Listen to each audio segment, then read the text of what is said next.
Assalamualaikum warahmatullahi wabarakatuh. Selamat malam. Malam ini saya akan menjelaskan atau mempresentasikan roadmap dari penelitian saya dengan judul yaitu kinerja Lembaga Ekonomi Masyarakat Sejahtera dalam pengembangan kapasitas petani kakao di Kabupaten Konawe. Oke, alur dari roadmap penelitian saya itu yang pertama itu persiapan penelitian.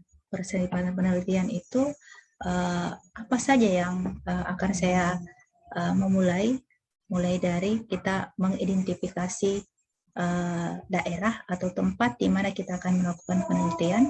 Kemudian setelah itu kita masuk dalam mengidentifikasi masalah. Masalah apa yang ada atau apa yang akan kita angkat dalam penelitian itu sendiri. Setelah mengetahui masalah, kita akan menentukan tujuan dalam penelitian. Dari tujuan itu, kita akan melakukan pendekatan dengan landasan teori yang terkait dengan penelitian yang akan kita lakukan. Dari pendekatan landasan teori itu, kita akan memulai pengambilan data, di mana pengambilan data yaitu kita akan tertuju pada responden yang akan kita teliti. Setelah pengambilan data usai, kita akan menganalisis hasil-hasil pengambilan data kita, yaitu melalui analisis data. Dari analisis data yang kita olah atau kita tabulasi, dari bentuk kuesioner, dari bentuk pengambilan data sekunder atau primer, itu kita akan menganalisis. Setelah itu akan dia menghasilkan satu hasil penelitian.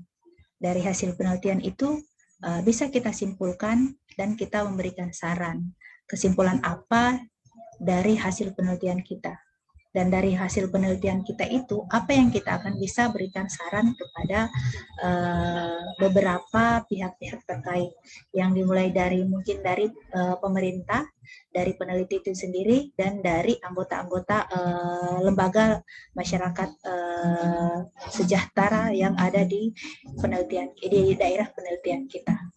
Dari kesimpulan dan saran itu, saya akan mengupload laporan penelitian, yaitu dengan melalui publikasi ilmiah atau publikasi karya ilmiah melalui jurnal-jurnal nasional.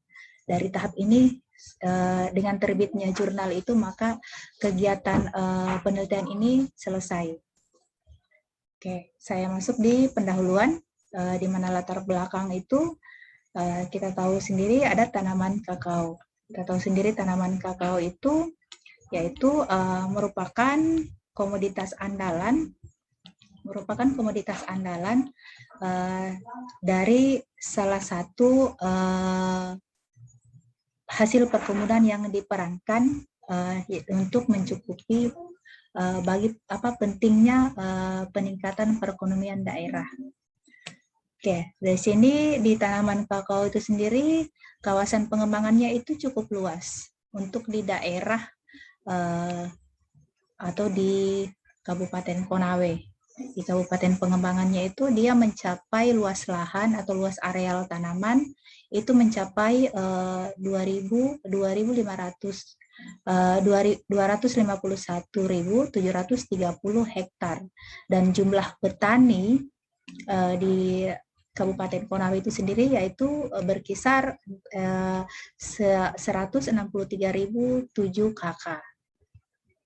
Di sini ada beberapa atau ada 5 kabupaten Konawe di kabupaten di Sulawesi Tenggara yang sentra pengembangan kakaonya itu sangat baik, yaitu ada di Kabupaten Kolaka, ada Kolaka Utara, Kolaka Timur, Konawe, dan Konawe Selatan. Ini yang ada di Provinsi Sulawesi Tenggara. Itu sangat mendukung dalam pengembangan usaha atau usaha tani kakao. Di Konawe sendiri itu adalah salah satu daerah yang cukup strategis dengan potensi lahan mencapai 666.652 hektar. Ini khusus untuk Kabupaten Konawe, karena dia untuk Kabupaten Konawe sangat luas. Dari beberapa 32 kecamatan, hampir 75% kecamatan yang ada di Kabupaten Konawe itu sangat strategis atau potensi dalam pengembangan usaha tani kakao itu sendiri. Oke, saya lanjut di sini. Dengan adanya lembaga-lembaga yang bisa menjadi mitra dalam usaha tani tanaman kakao itu sendiri, untuk di Desa Andome Singgo ada salah satu lembaga yang ada di Sulawesi Tenggara itu, yaitu lembaga ekonomi yang wadah lembaga ekonomi masyarakat sejahtera dengan memfasilitasi atau difasilitasi oleh Dinas Perkebunan dan Hortikultura Provinsi Sulawesi Tenggara itu sejak tanggal 26 April tahun 2009. Dengan adanya lembaga ini, petani kakao itu sendiri dapat melakukan mitra atau tidak, dia membentuk satu lembaga dari beberapa petani. Mereka membentuk lembaga, membentuk satu organisasi dalam arti bisa dikatakan sebagai unit koperasi, tapi dia bernaung di bawah lembaga ekonomi masyarakat itu sendiri. Untuk Desa Andome Singgo itu, dia di sana dikatakan lembaga ekonomi masyarakat sejahtera. Dia di sini dia bernaung di bawah, difasilitasi oleh Dinas Perkebunan. Di dalam kelembagaan itu sendiri, di mana kelompok-kelompok lembaga itu atau beranggotakan petani, khusus petani kakao. Lembaga ekonomi masyarakat sejahtera itu untuk di Desa Andome Singgo mempunyai peran penting dalam peningkatan kapasitas petani, karena dari sisi pembudidayaan kakao terdapat beberapa kelompok, sehingga petani saling membantu dalam kegiatan usaha tani. Jadi pentingnya lembaga ekonomi masyarakat yang ada di daerah Andome Singgo itu sangat penting, karena untuk dia menyaplai, dia mempersiapkan mulai dari persiapan sarana produksi sampai pada pemasaran. Dia di situ lembaga itu menaungi itu semua. Jadi petani itu tidak susah lagi untuk mencari pasaran kemana, penyediaan saprodi sudah ada. Kemudian di situ sudah terbentuk satu lembaga yang bisa petani kakao itu sendiri menggunakannya. Oke, di sini dari penelitian itu sendiri ada tujuan penelitian. Di tujuan penelitian saya ini, yang pertama, saya mau melihat bagaimana atau saya mau melihat atau mengetahui bagaimana kinerja lembaga ekonomi masyarakat sejahtera yang ada di Andome Singgo dalam meningkatkan kapasitas petani kakao. Bagaimana caranya bagaimana saya melihat dengan adanya kinerja itu sehingga terjadi peningkatan kapasitas petani dalam arti peningkatan ekonomi atau produksi. Kemudian di sini dengan yang kedua, untuk mengetahui kapasitas petani kakao itu sendiri. Seberapa besar kapasitas petani kakao dengan adanya lembaga ekonomi masyarakat yang ada di daerah Andome Singgo. Dan yang ketiga itu untuk mengetahui hubungan antara tingkat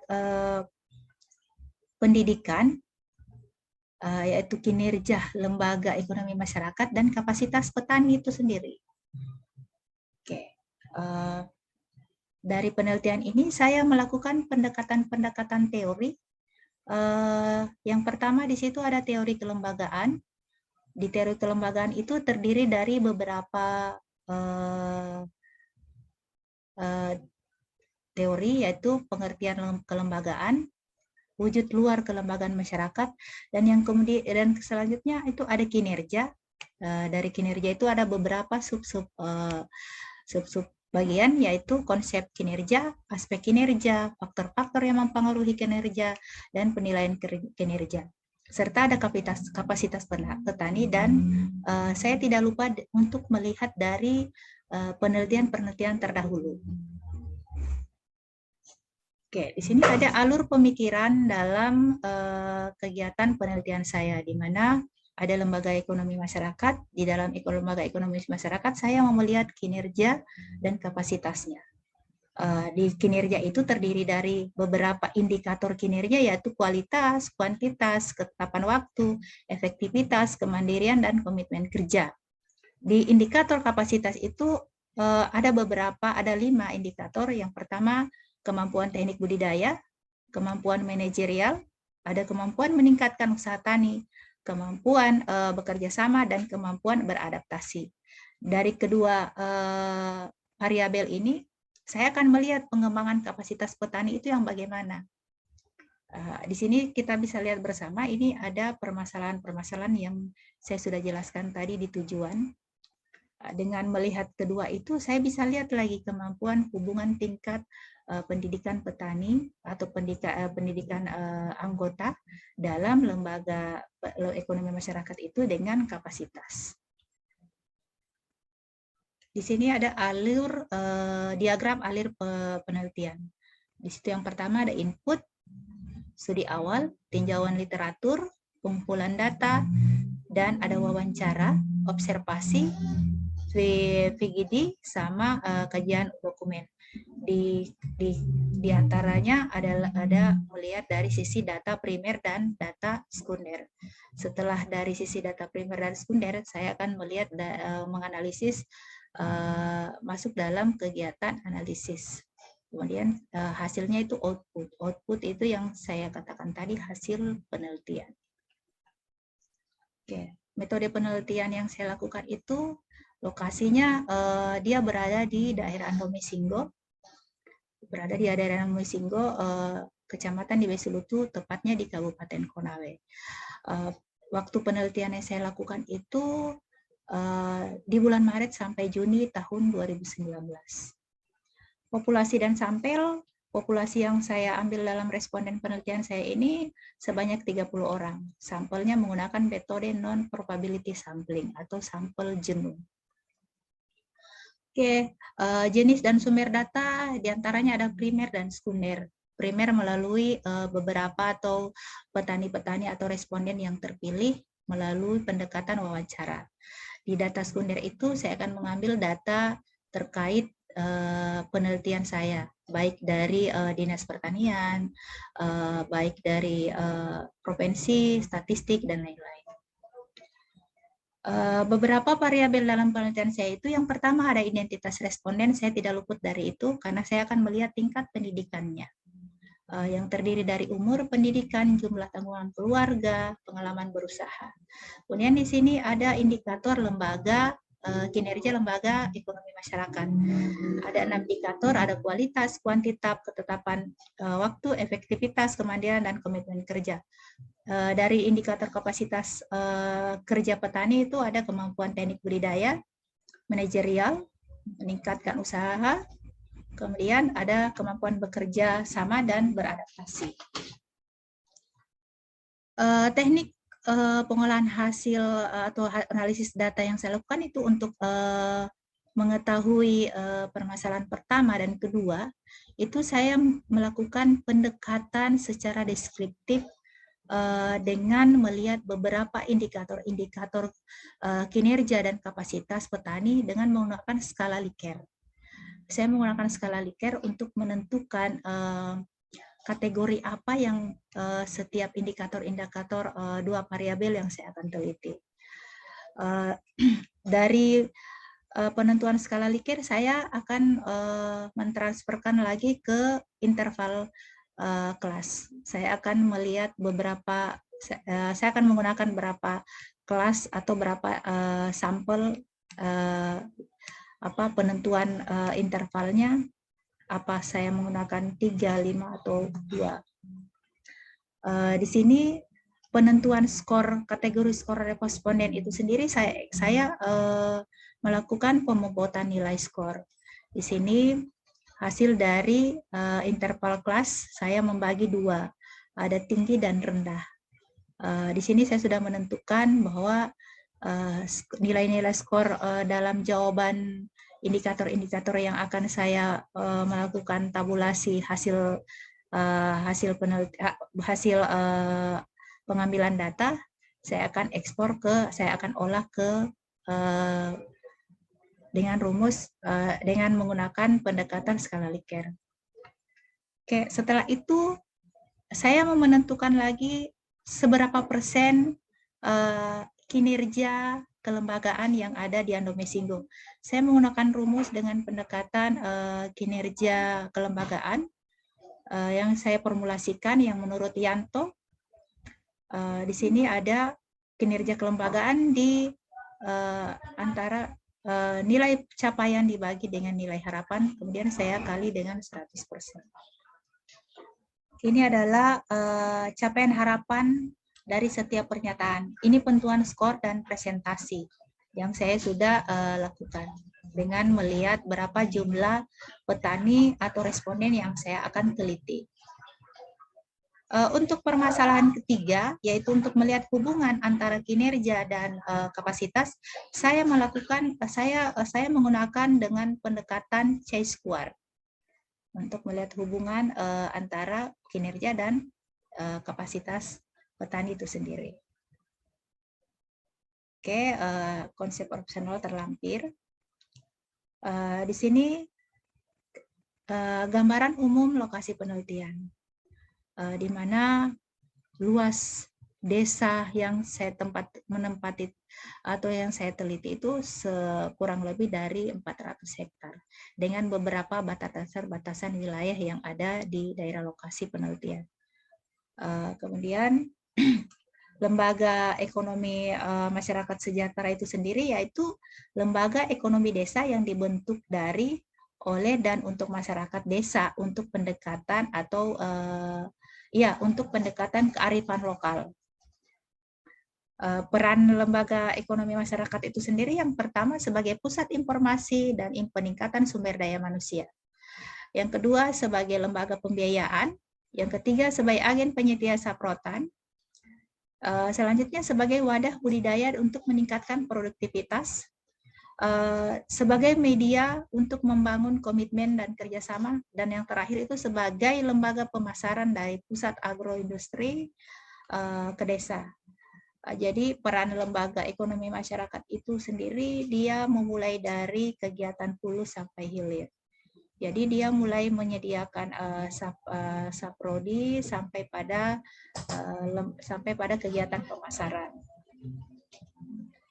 Oke, untuk kinerja lembaga anggota ekonomi masyarakat itu sendiri, di sini saya sudah menjelaskan bahwa ada beberapa indikator yang dimulai dari kualitas kerja, kuantitas kerja, ketetapan waktu kerja, efektivitas kerja, kemandirian dan komitmen kerja itu masing-masing mempunyai skor dengan jumlah skor yang berkisar antara 54 sampai 274 dari 54 responden. Di sini inilah skor penilaian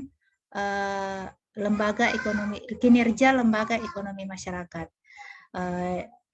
Untuk melihat tingkat presentasinya, kualitas itu sendiri dia mencapai skor 222 dengan tingkat presentasi 82%. Kualitas mencapai skor 205 dengan tingkat presentasi 76%.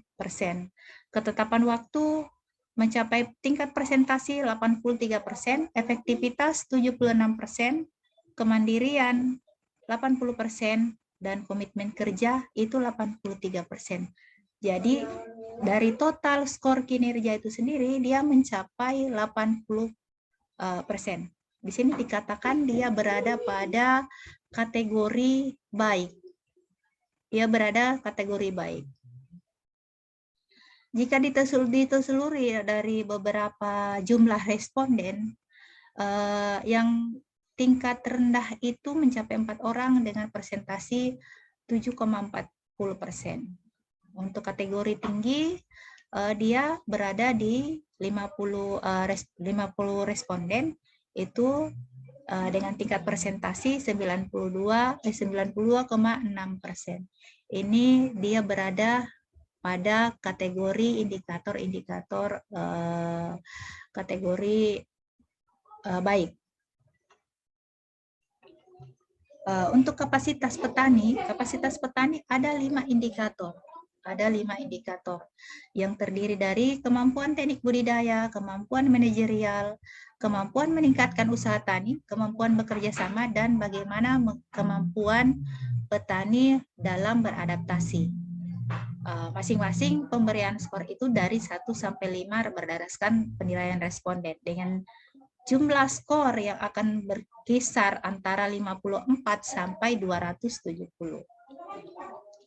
Inilah skor rata-rata dan masing-masing indikator kapasitas petani dalam lembaga ekonomi masyarakat itu sendiri. Dari kemampuan teknik budidaya mencapai 81%, kemampuan manajerial menghasilkan 75%, kemampuan mengembangkan usaha taninya itu mencapai 78%, kemampuan bekerja sama dengan anggota-anggota kelompok lain itu atau antara petani dan petani yang lain itu mencapai 83%, kemampuan beradaptasi itu mencapai 77%. Jadi total skor kapasitas petani itu sendiri mencapai 79%. Ini masih masuk dalam kategori baik. Untuk jumlah peresponden yang ditelusuri dengan skor tinggi dan rendah itu skor kategori rendah kapasitas ini dengan jumlah respondennya itu 4 orang dengan presentasi 7,40%, dan skor kapasitas tinggi itu berjumlah 50 orang dengan presentasi 92,6%. Untuk melihat hubungan antara tingkat pendidikan anggota atau petani pada kinerja lembaga ekonomi masyarakat sejahtera dan kapasitas petani itu sendiri, saya melakukan tadi pendekatan chi-square, di mana tabel frekuensi OIJ dalam bentuk hubungan silang sebagai berikut. Kita bisa lihat bersama tinggi rendahnya antara kinerja lembaga ekonomi masyarakat. Tinggi dia berada di 41 orang, rendah 4 orang. Kapasitas petani tingginya 41 orang, rendahnya 5 orang. Kemudian untuk melakukan pendekatan frekuensi harapan, itu dia berada kinerja lembaga ekonomi masyarakat sendiri itu tinggi 37,50, rendah 7,50, dan kapasitas petani tingginya itu 37,50 dan 1,50. Dari tingkat koefisiensi kontingensi yang saya hasilkan itu sebesar 4,2. Ini berarti lebih rendah dari nilai koefisiensi kontingensi maksimum. Untuk tabel kontingensi antara 2 kali 2 yaitu 0,71. Berarti dikatakan dia lebih rendah dari tabel kontingensi 2 kali 2 yaitu 0,71. Tetapi jika dikaitkan dengan kriteria nilai koefisiensi kontingensi yang dikemukakan pada bab metode penelitian tadi, maka angka koefisiensi ini mengindikasikan cukup eratnya hubungan antara petani, antara kinerja anggota lembaga ekonomi masyarakat sejahtera dengan kapasitas kerja petani. Dengan nilai X2 hitungnya lebih besar dari X2 tabel dengan alfa 0,05. Berarti bahwa hipotesa adalah penelitian yang mengatakan bahwa tingkat pendidikan anggota kelompok lembaga ekonomi masyarakat sejahtera berhubungan signifikan dengan kapasitas petani dan dapat diterima dengan tingkat kepercayaan 95%. Penjelasannya di sini bahwa dia terjadi hubungan sangat erat antara kinerja lembaga ekonomi masyarakat dengan kapasitas petani itu sendiri. Maksudnya dengan adanya kinerja lembaga ekonomi masyarakat yang ada di daerah Andomesingo itu, dia terjadi peningkatan kapasitas, peningkatan kemampuan petani dalam berusaha tani kakao. Dari kesimpulan penelitian saya ini, yang pertama, kinerja lembaga ekonomi masyarakat itu sendiri mencapai presentasi 80%, menunjukkan bahwa kinerja lembaga ekonomi telah berhasil dalam mengembangkan kapasitas petani yang ada di desa Andomesingo. Yang kedua, kapasitas petani menunjukkan kategori yang baik atau menunjukkan bahwa petani telah berhasil dan mampu meningkatkan kapasitasnya, meliputi beberapa indikator yang saya jelaskan tadi. Yang pertama ada kemampuan teknik budidaya, kemampuan manajerial,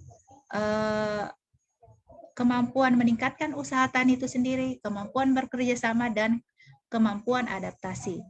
Dari kedua indikator di atas atau variabel di atas, yaitu antara kinerja dan kapasitas itu, dia terjadi hubungan yang sangat signifikan, yang sangat erat. Dari penelitian, hasil penelitian atau kesimpulan penelitian saya ini, saya menghasilkan satu output, yaitu dengan melakukan publikasi ilmiah, dengan menghasilkan luaran jurnal nasional yang diterbitkan pada Yayasan Akrab Pekanbaru, yaitu Jurnal Akrab Juara di volume 4 nomor 1 edisi Februari 2019. Ini naskah pada penerbitan itu pada tanggal 30 Januari 2019. Oke, sekian dari saya, hasil presentasi atau hasil dari penelitian yang saya lakukan. Oke, saya ucapkan dengan ucapan terima kasih. Wassalamualaikum warahmatullahi wabarakatuh.